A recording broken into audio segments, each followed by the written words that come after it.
Assalamu alaikum wa rahmatullah wa barakatuhu, que la paix et la bénédiction d'Allah soient sur chacun d'entre nous. Je n'ai ni la légitimité d'un imam, ni la légitimité d'un grand savant. Merci à eux pour toute leur lumière. Et je les remercie de me préciser si j'ai fait des erreurs. Mais je m'adresse à toi en tant que personne, en tant qu'être humain, à mon niveau, mais qui comprend ce que tu es en train de vivre, et je suis certainement pas là pour juger qui que ce soit, car ce pouvoir n'appartient qu'à Allah seul. J'espère juste pouvoir apporter un petit peu de soutien, un petit peu de micro-atomes de lumière dans ce noir que tu broies peut-être actuellement et dans toutes les épreuves que tu vis. Mais dis-toi que la lumière suprême, c'est Allah qui va te l'apporter, Inch'Allah. Garde toujours espoir et ne désespère jamais de la miséricorde d'Allah. Tu as peut-être l'impression d'être seul au monde face à tes difficultés, de ne pas être compris, de crouler dans la dépression, à ne plus pouvoir te relever. Tu as l'impression que personne ne pourra te venir en aide. Tu n'arrives peut-être pas à apaiser ton cœur suite à la perte d'un être qui t'est cher, suite à la maladie, suite à des difficultés financières. Et les raisons peuvent être vraiment multiples. Dans la vie, des tas de raisons font que l'on a cette vie que l'on vit actuellement et que l'on choisit un chemin plus qu'un autre. Ce chemin, il est souvent influencé par des tas de raisons. Ça peut être par le milieu dans lequel on a grandi, ça peut être les événements que l'on a pu subir, les fréquentations que l'on a choisies, la télévision, les réseaux sociaux, Internet, etc. Suite à toutes ces influences que nous subissons, nous avons chacun le libre arbitre et certains font le choix de prendre de bonnes décisions et d'être forts, et d'autres vont choisir les mauvaises qui vont conduire à leur perte. Donc alors nous sommes chacun responsable de soi-même et de notre entourage, et je dirais même de la planète tout entière. Allah nous a donné des responsabilités, il est de notre devoir d'y faire face, et nous devons composer avec nos joies et nos peines, nos rires et nos pleurs, pour être chaque jour qui vient un peu plus fort et meilleur. Nous devons toujours nous remettre en question. Dans le verset 79 de la sourate 4, Allah nous dit « Tout bien qui t'atteint vient d'Allah, et tout mal qui t'atteint vient de toi-même. » Donc nous devons toujours nous remettre en question et essayer de comprendre pourquoi ça ne fonctionne pas, pourquoi l'on n'arrive pas à apaiser son cœur, etc. Alors oui, certains vont pouvoir t'aider ponctuellement à leur échelle, mais la vraie échelle qui pourra t'amener à la vraie paix intérieure, seul Allah peut te la donner. Peut-être que tu as l'impression que tu n'es pas prêt, que tu n'as pas assez de connaissances. Peut-être que tu fais actuellement certains péchés et tu crois que Rabbi ne fera pas attention à toi. Mais sache que c'est Shaitan qui s'amuse avec toi et qui veut que tu restes dans ton monde et ta dépression.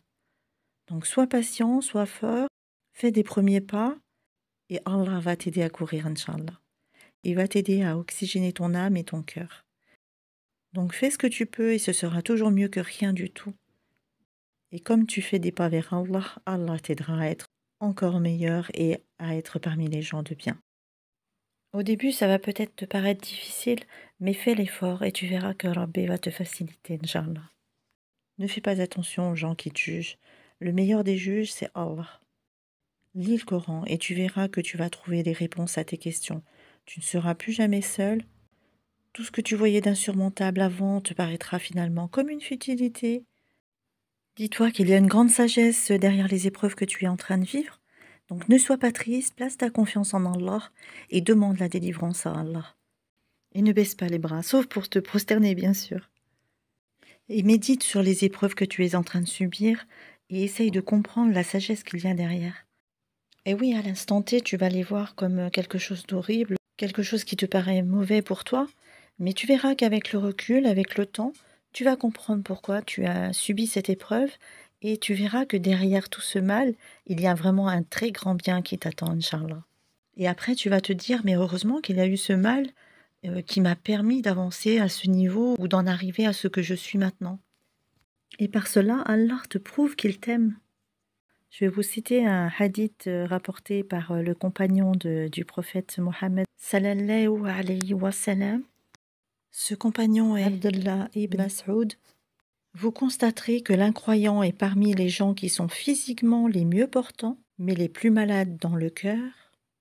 En revanche, vous verrez que le musulman se trouve parmi ceux dont le cœur est le plus sain, mais dont le corps est le plus malade.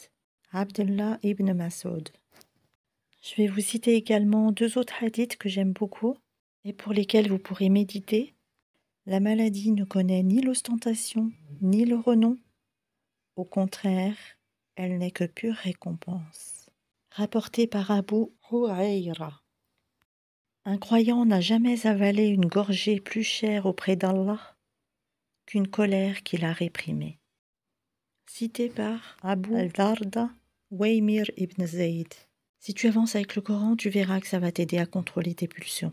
Car tu auras toujours la crainte d'Allah et tu vas te poser des limites à ne pas franchir. Quant aux épreuves, tu vas comprendre que quelles qu'elles soient, elles seront insignifiantes par rapport à l'au-delà. Et ce sera peut-être grâce à ces épreuves que tu pourras accéder au paradis, Inch'Allah. Si tu as perdu un proche, tu vas le retrouver au paradis, Inch'Allah. Si tu crains pour ce proche, ta piété et tes prières sur lui vont le sauver, Inch'Allah. Si tu as autour de toi une personne malade, seul Allah sait pourquoi, et dis-toi qu'Allah éprouve les gens qu'il aime. Peut-être veut-il purifier cette personne, peut-être que c'est toi qu'il veut purifier, peut-être qu'il veut te sauver de quelque chose, ou le sauver de quelque chose de pire encore. Peut-être serait-elle devenue une personne mauvaise. Les raisons peuvent être vraiment diverses et seul Allah sait pourquoi. Donc sois fort à toute épreuve et Allah est pardonneur et miséricordieux. Si Allah t'a donné ces épreuves, c'est que tu es capable de surmonter ces épreuves. Et il faut vraiment que tu en sois convaincu. Et dans le verset 152 de la sourate 6, Allah dit « Nous n'imposons à une âme que selon sa capacité ». Donc vraiment sois fort, surmonte tes épreuves avec patience. Dis-toi qu'il y a toujours pire. Et plus tu lis le Coran et plus tu vas te rendre compte que tout ce que tu voyais d'insurmontable avant va te paraître finalement très simple. Les futilités d'ici-bas, les influences socio-culturelles, etc. vont impacter notre rythme de vie. Dans la vie, nous avons plusieurs choix. Et souvent, on choisit le plus facile et celui qui va nous apporter des plaisirs immédiats, sans réfléchir aux conséquences et aux impacts. Donc là, actuellement, tu as cette impression de non-retour, d'être au plus bas, tu n'arrives pas à surmonter tes peines, etc. et tu n'as plus d'énergie. Mais sois fort, reprends le contrôle et ne désespère pas de la miséricorde d'Allah.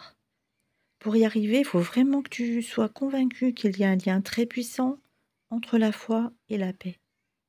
Et souvent, on ne court pas dans la bonne direction.